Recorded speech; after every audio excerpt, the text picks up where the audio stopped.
Hey guys, it's B.O.L.T again. We have three Cartoon Network stories to revise within this one. I may do this in less than, I may do a summary, I don't know.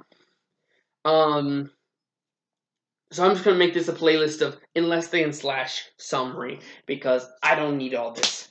So basically, it's starting at 30 seconds so we can do this properly. We're gonna start with Gumball. Alright, Gumball is a cat who basically is the son of a rabbit named Richard, and the mother is Nicole, and the last name is Watterson. Um, he basically is the oldest born. He's given a fish named Darwin Watterson the Third, I think his full name is.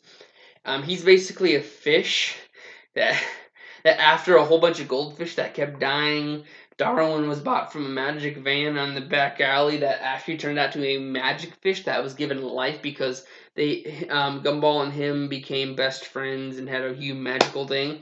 Later on, Inez, it's kind of hard to say her name. Ais, the younger sister, is born, and basically they just start the whole universe of they go to Elmore High, well, junior high. Um, you get to see multiple characters, multiple like relationship chances. Like Gumball's biggest love is Penny, a freaking walnut. I'm going to peanut actually. But there is multiple things for Darwin. Darwin actually's true love in the end is Carrie, the ghost girl, emo ghost girl. But there's also Tusami, the Rainbow Guy's sister. It's a one-off character. Rachel, she was a chance. There were a lot of freaking things in there, but basically they're just one-off stories that end up with. Well, we meet some characters, like we meet Richard, the father's mother, Granny JoJo. We later on see her try to get remarried to this old Mickey Mouse guy. And then they also meet Richard's true father, who is a rat that should not have been introduced, but we get to meet him anyhow. We also get to meet Nicole's parents, which is a cat, a very grumpy cat, and a very grumpy panda. And she was tried to make it the most efficient person. It basically just that's the whole show until finally Mr. Small, a relaxation counselor for the school, says, I've been noticing something's missing. There's a thing called the Void. Gumball, Darwin, please come with me to see what happens. They meet a new character that was supposed to be that from the shows trying to delete itself. We meet a character that was deleted and scrapped known as Rob. Because of him coming back to the series, he is incomplete. His files aren't always there, so he looks like a giant glitch. He has a little story back and forth between the seasons. He becomes the supervillain for the show, and whenever he pops up, there's something big and massive happens. He tries to be a villain for once. He tries to live out life, but then goes back to villainy, and then he comes back before one more time. Well, actually, two more times. The first time is just because he wants to ruin Gumball's life, and everyone's living happily ever after. He finally got together with Penny, and Penny actually is a like like shapeshifter of a character. So basically, he's got the girl and all that. Everything's going great. Darwin in like the next season gets with Carrie. But Rob comes back, finds a remote that basically controls the entire universe, and they fight through the void, and Gumball wins. But he comes back. Banana Joe is a big, funny character and is the true comedian. His mother apparently has future vision, and she can paint anything from the future.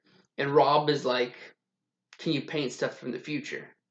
And you get to see the last episode's true villain, President Evil.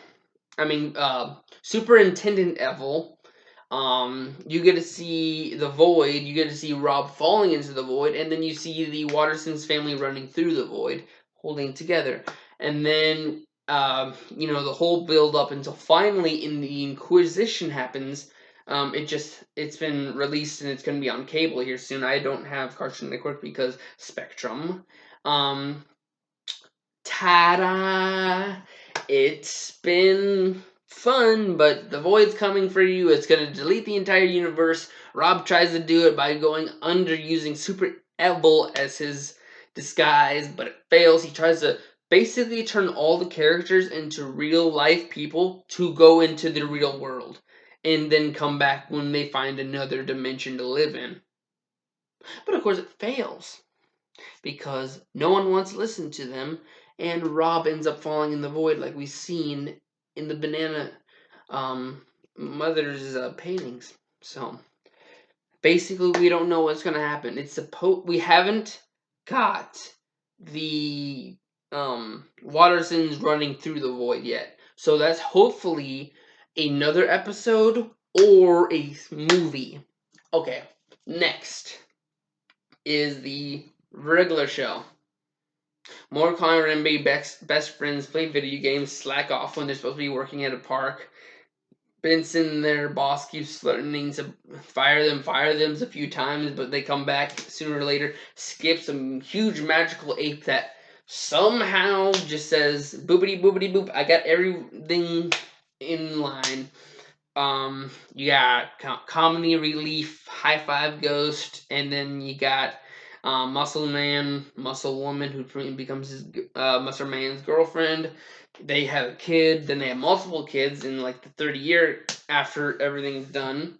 But basically, Mordecai and Rigby do have um love interest. There's a turtle platypus thing, Irene, I think her name is, that becomes Rigby's love interest. And then Mordecai actually tries with Margaret, doesn't work out. Then goes out with this cloud person, doesn't work out. Tries to get back with Margaret, doesn't work out.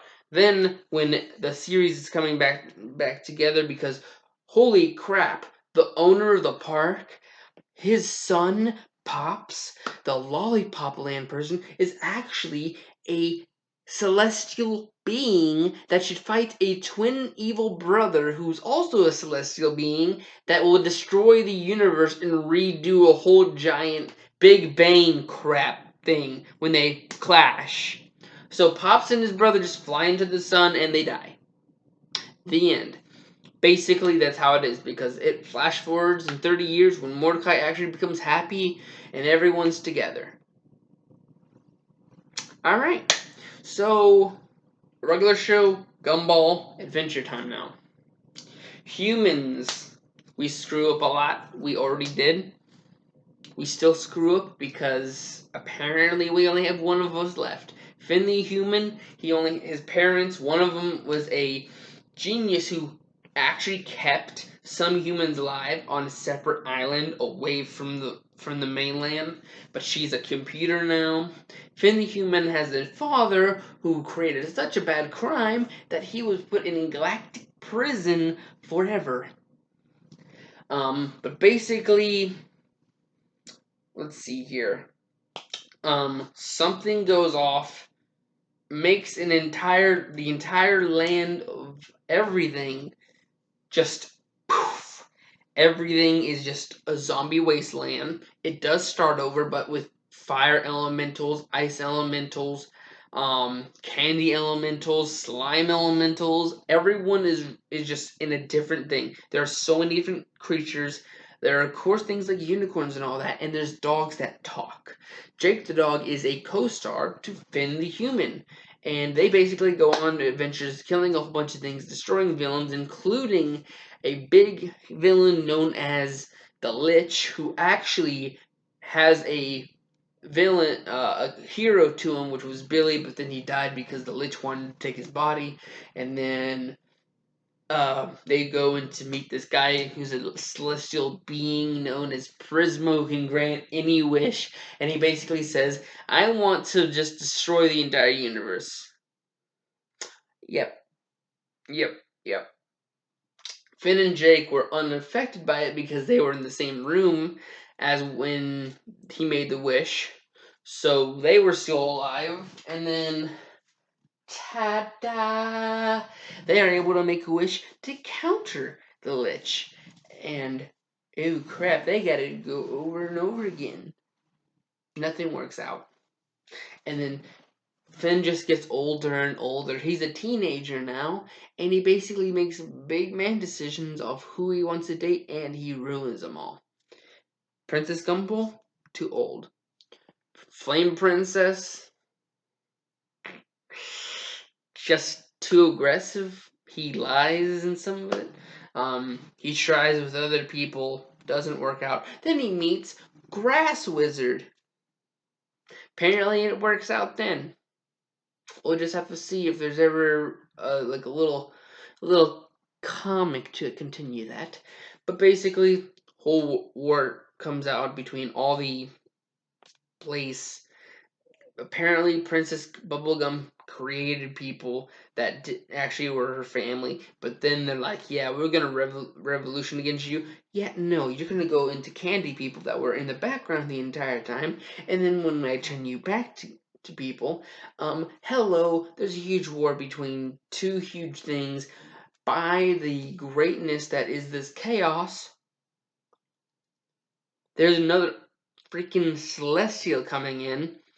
The most destructive being in the entire universe that just wants to destroy and kill everything. Basically is defeated by Song, reverts the Ice King, a big villain of the series, back into his human form when he was sane, and then they live happily ever after.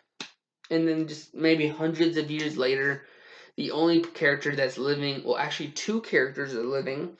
There is BMO, which is a computer game that was a slight huge part, and then you had the Lich was turned into a kid again.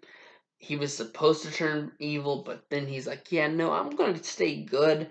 And he becomes a hero thanks to Finn, and he apparently is around still. And then, incarnations of Jake and Finn come back, and it's like, there you go. And that's apparently the entire Adventure Time story. Now, we still have one big story to cover, the Five Nights at Freddy's story. And I hope you guys are going to be sticking around because that's going to be a good thing to go over.